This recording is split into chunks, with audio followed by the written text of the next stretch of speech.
Hey guys, it's been a while, so I figured I better catch up on some videos here. Show you what we've been working on. This is out of an old Walker riding mower. Pretty cool machine, really well built actually. Really impressed with their design. They use a Kubota, it's a D600 3-cylinder diesel.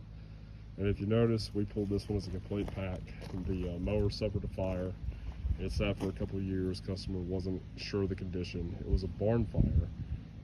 Fortunately, there wasn't a whole lot of damage done to the machine, mostly external things like the tires, the body, the seat, but the engine actually fared pretty well, and as you can see, is all intact.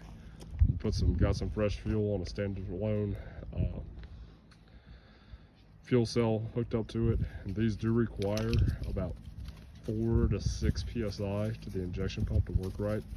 So if you're going to run one of these, remember you do need a lip pump. Gravity feeding them will not always work. You can see our back on topic. We did try to gravity feed it at first, and it would start, but it was just acting kind of sluggish and kind of bogged down and die. Once we put a little lip pump on there, it was right around 4 or 5 psi. It ran flawlessly, and these do have a lip pump from the factory. Now, interesting thing about these is these D600s actually have a true water pump. Like the D750s do not. They use that old Volkswagen style of like thermodynamics to transfer the heat around. I'm not a big fan of that. I definitely prefer the water pump. Also, the D750s, at least in the Kubota 7100 we had, did not have a true alternator. It had a piece on the front that worked kind of like a stator. I'm not a huge fan of that. These actually have a little alternator tucked behind there. Now, these are still mechanically pumped, mechanically injection pumps. This one did have a little actuator down here, a little electric actuator that has a little solenoid right under there that opens and closes it.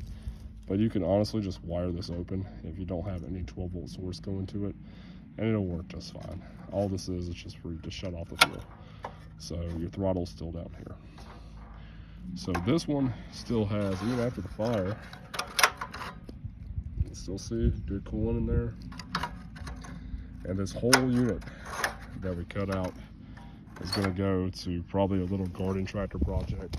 Not ours, somebody else's, but it should be really cool. We were able to salvage the factory wire harness and the gauges, so exhaust, intake, they have everything they need basically to bolt this in and do a really cool project with. So really excited about this one. But anyway, love these little 3-cylinder Kubotas. I mean, this one's obviously been through hell, and I mean, once we got fresh fuel to it, it started, fired up, ran really smooth. Just a testament to these old engines. If you can pick up one of these D600s for a good price, they're awesome. They're only about 15 horsepower, but they make a ton of torque. There's a lot of room to turn them up, both in the governor and also in the injection pump itself. So, as always, be safe. Until next time, all the way.